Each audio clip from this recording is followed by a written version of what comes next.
산부인과 의사 황인아입니다. 지난 시간에는 제가 조기 폐경의 원인에 대해서 좀 말씀을 드렸어요. 조기 폐경이라는 것은 남들은 50세에 폐경이 되는데 나는 40세도 되기 전에 폐경이 된 거, 그거를 조기 폐경이라고 말씀을 드렸죠. 이런 조기 폐경이 생기는 원인에는 여러 가지가 있을 수 있겠지만 우리가 이미 조기 폐경이라고 진단을 받았다라는 시점에서는 원인이 뭐였는지는 중요하지 않아요. 어떻게 대처를 하고 내가 어떻게 살아갈 것인가, 어떤 치료를 받을 것인가가 중요하죠. 저한테도 조기 폐경으로 치료를 받는 분들이 꽤 많이 있어요. 40세 이전에 폐경이 되어서 그때부터 이제 호르몬제를 꾸준하게 복용하고 계신 분들이 있고요. 조기 폐경이 아니더라도 남들보다 좀 일찍 폐경이 되는 이른 폐경을 맞이하시는 분들도 있어요. 45세 이전에 폐경이 되었을 경우는 좀 이른 폐경이라고 이야기를 하는데요. 이런 분들도 뭐 조기 폐경과 크게 다르지 않죠. 몇 년 차이가 난다고 해서 이거는 조기 폐경이니까 치료를 해야 되고 이거는 조기 폐경의 그런 경우에는 속하지 않으니까 치료를 안 해도 된다, 이런 거는 없어요. 그래서 조기 폐경이든 이른 폐경이든 치료를 하시는 게 유리하다고 생각을 합니다. 우선은 폐경이 되기 전에 알아차릴 수 있다면 굉장히 좋겠죠. 어떤 원인이 있는 분들은 좀 짐작을 해볼 수 있는 부분도 있겠지만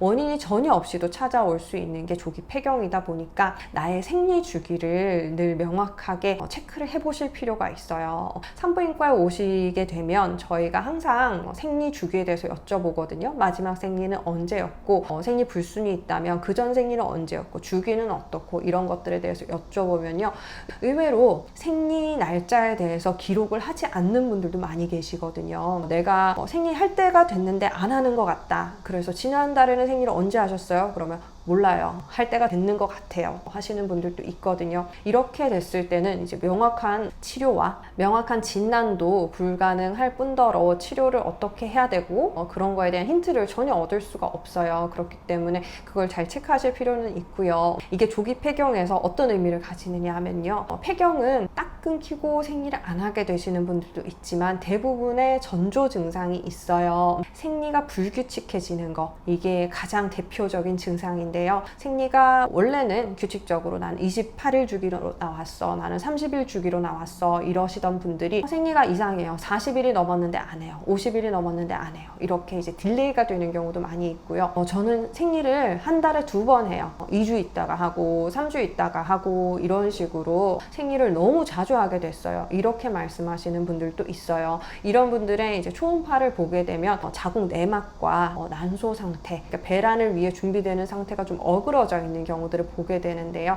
이런 것이 심한 경우에는 꼭 호르몬 검사를 한번 해보셔야 돼요. 호르몬이 저하되고 있는지, 이 불균형이 나아가는 곳은 어디인지, 이런 것들을 잘 알아채셔서 이거를 먼저 알아챈다면 뭐를 할 수 있을까요? 완전히 폐경이 되기 전에는 그래도 배란이 드물게 일어나고 있는 상황이기 때문에 내가 추후에 임신 계획이 있다라고 했을 때는 파트너가 있다면 수정란을 만들어 둘 수도 있고요. 결혼을 할 예정이 없고 남자친구가 없다, 이런 상태에서는 난자를 냉동해 두는 선택을 하실 수도 있죠. 아직 폐경이 되기 전에는 과배란을 시키면 난자를 좀 모아둘 수가 있어요. 미리 배란을 시키는 거죠. 이런 식으로 하면 폐경이 조금 앞당겨질 수는 있어요. 왜냐하면 있던 것들을 쥐어짜서 다 사용을 해버리는 거기 때문에. 그렇지만 이게 내가 미래를 위해서 뭔가 준비할 수 있는 수단이 있다는 거는 굉장히 좋은 거거든요. 난소 냉동을 위한 이런 비용이나 이런 것들은 좀 부담이 될 수도 있겠지만 내가 이후에 임신을 하고 싶다, 출산을 하고 싶다, 이런 기회를 가지고 있는 거랑 아닌 거는 차이가 나거든요.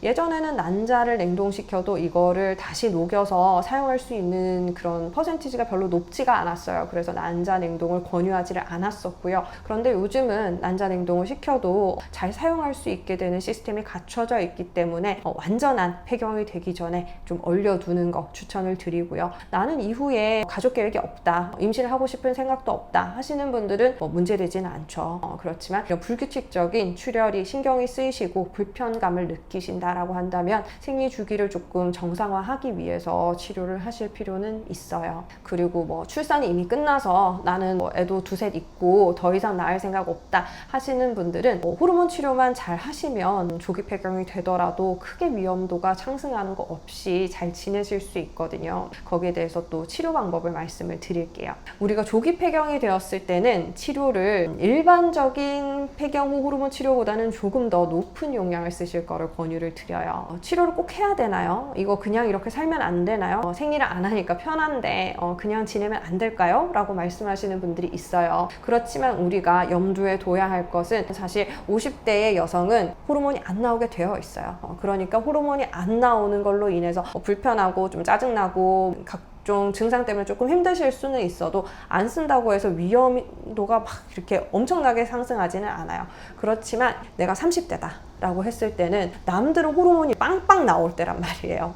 남들은 이 시기 때 호르몬 수치가 굉장히 높고 원활한 호르몬 분비가 되어서 이런 유지가 되시는 중인 거예요. 그렇지만 나는 이거를 치료하지 않으면 호르몬이 0인 거거든요. 그래서 치료를 하더라도 폐경 후 호르몬 치료는 우리가 항상 신경을 쓰는 게 최소한의 용량으로 안전하게 오랫동안 가는 거를 하려고 노력을 많이 해요. 그런데 이렇게 젊은 나이에 폐경이 되신 분들은 이 나이에 분비되어야 할 충분한 양의 호르몬을 공급을 해주는 것을 목표로 해요. 그냥 일반적인 50세 이후에 폐경해서 쓰는 경우보다는 조기 폐경에서 훨씬 더 높은 용량의 호르몬제를 쓰실 거를 권유를 합니다. 그래서 내가 어느 정도 충분한 용량의 호르몬으로 유지가 될 수 있게, 그리고 나서 언제까지 치료를 해야 되나요? 물어보시거든요. 35세에 폐경이 되는 분도 있고 40세에 폐경이 되는 분도 있고 20대에 폐경되는 분들도 있어요. 저는 폐경 호르몬 치료는 5년만 한다는데 그렇게 하면 되나요? 물어보시는데 25살에 폐경이 되잖아요. 5년 치료를 해도 30이에요. 30부터 여성 호르몬이 없으면 어떻겠어요? 그러니까 이런 분들 같은 경우는 길게 가야 돼요. 그래서 저는 일반적으로 폐경이 되는 연령까지는 치료를 끌고 가자라고 말씀을 드려요. 평균 잡으면 50세에 폐경이 된다고 말씀드렸잖아요. 그래서 30살에 폐경이 됐다라고 하신다면 50세까지 20년 정도 호르몬을 공급을 하는 거를 저는 권유를 드리고 있어요. 호르몬을 안 먹으면 큰일 나나요? 물어보시는데요. 직접적으로 뭔가 큰 문제가 생겨서 당장에 어떻게 됩니다 라고 말씀드릴 수는 없겠지만 여러 가지 문제들이 생길 수 있어요. 여성 호르몬은 굉장히 강력하고요. 우리 몸에 굉장히 긍정적인 영향을 많이 가져요. 그래서 이런 호르몬이 없어지게 되면 생기는 문제들은 생각보다 여러 가지가 있어요. 첫 번째로 혈압에 대한 이제 보호 효과가 없어져요. 혈관을 좀 탄력 있게 만들어주고 좀 더 딱딱하지 않게, 굳어지지 않게 만들어주는 게 여성 호르몬의 굉장히 큰 역할 중에 하나거든요. 호르몬이 떨어지기 시작하면 고혈압을 진단받을 가능성이 굉장히 많이 올라갑니다. 폐경이 되고 새로 고혈압이 생겨서 약 드시기 시작하는 분들 굉장히 많거든요. 내가 어린 나이부터 혈압이 높을 수가 있는 거예요. 이런 문제가 이제 1차적인 문제고요. 고지혈증도 더 많이 생겨요. 체중도 쉽게 늘고요. 그리고 살이 찐다 그러면 복부 비만, 그러니까 내장 지방이 증가하는 이런 형태로 지방 축적이 돼요. 그래서 이게 50대 이후에 나타나면 나이살이다 라고 얘기를 하시지만 젊을 때부터 이런 변화들이 생길 수가 있는 거예요. 고혈압, 고지혈증 이런 성인병에 굉장히 취약해지게 되고요. 여성 호르몬은 뼈에 대한 보호 효과도 가지거든요. 그런데 뼈에 대한 보호가 없어지게 되면서 골다공증이 시작될 수가 있어요. 우리가 폐경이 되고 나면 특히 조기 폐경이 되었을 때 체중 유지하는 거 굉장히 중요하거든요. 체중이 많이 늘게 되면 고혈압, 당뇨, 고지혈증 이런 위험도가 증가하게 되고요. 체중이 너무 떨어지게 되면요. 이런 골밀도가 떨어지면서 골다공증에 대한 위험이 증가를 하게 돼요. 그래서 아슬아슬한 줄타기를 계속 하셔야 돼요. 이 정상 체중을 잘 유지하시는 게 관건이에요. 체중이 너무 떨어져도 문제고 올라가도 문제예요. 그래서 떨어지게 된다면 골다공증이 진행이 될 가능성 높아지고요. 이런 여성 호르몬 보호 효과가 없을 때는 그 속도가 굉장히 급격해질 수 있어요. 내가 나이가 40도 되기 전에 골다공증 때문에 골다공증 약을 먹는다 생각해 보셨나요? 상상도 못할 일이잖아요. 그런데 조기 폐경 여성에서는 이런 일들이 일어나요.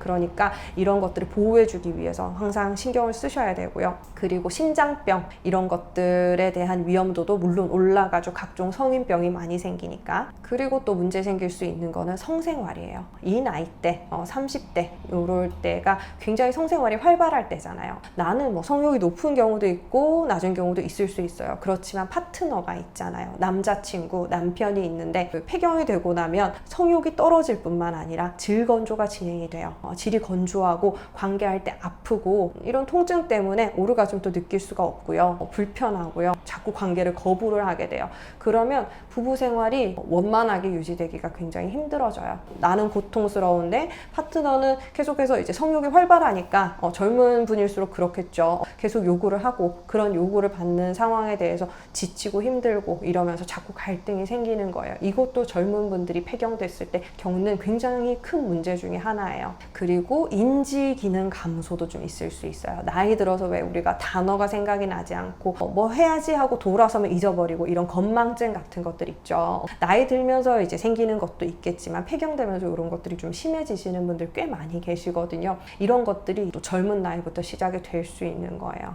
이 모든 것들이 호르몬의 변화에 의한 문제인 거죠. 그러니까 치료를 하지 않으면 안 되나요? 생리 안 하니까 편한데요. 이렇게 얘기하시는 거는 이 부분을 전혀 이해하지 못하고 하시는 말씀인 거예요. 그래서 우리가 이런 문제들을 해결하고 예방하고 그렇게 하기 위해서는 호르몬 치료가 필수적으로 이루어져야 되고요. 충분한 양, 충분한 기간으로 이루어져야 돼요. 이렇게 젊은 분들은요, 다들 호르몬 치료라고 하면 부작용에 대해서 걱정을 하시잖아요. 이런 젊은 분들은 부작용에 대해서 걱정할 필요는 별로 없어요. 젊은 분들이 부작용 때문에 유방암에 걸린다, 혈전이 생긴다 이럴 가능성 굉장히 떨어지고요. 안 그래도 이 나이 때는 여성 호르몬이 충분하게 나올 때예요. 우리가 없어야 되는 시기 때 억지로 호르몬을 집어넣는 게 아니라 충분해야 할 때에 너무 부족하니까 이 빈틈을 메꾸는 것 뿐이에요. 다른 사람들은 이거보다 호르몬이 더 많이 나온다니까요. 나이에 대한 위험도가 굉장히 적기 때문에 이런 분들은 호르몬 치료를 하더라도 위험성보다 얻을 수 있는 이익이 훨씬 많습니다. 그래서 호르몬 치료를 강력하게 추천을 드리는 거고요. 너무 이제 주저하지 말고 걱정하지 마시고 이 시기 때는 호르몬 치료를 마음껏 받으셨으면 좋겠어요. 오늘은 조기 폐경에 대한 호르몬 치료에 대해서 말씀을 드렸고요. 꼭 필요한 치료고 유익한 치료니까 의사랑 잘 상의해 보시고 진행하실 수 있었으면 좋겠습니다. 오늘 영상도 봐주셔서 감사합니다. 다음 시간에 봬요. 바이바이.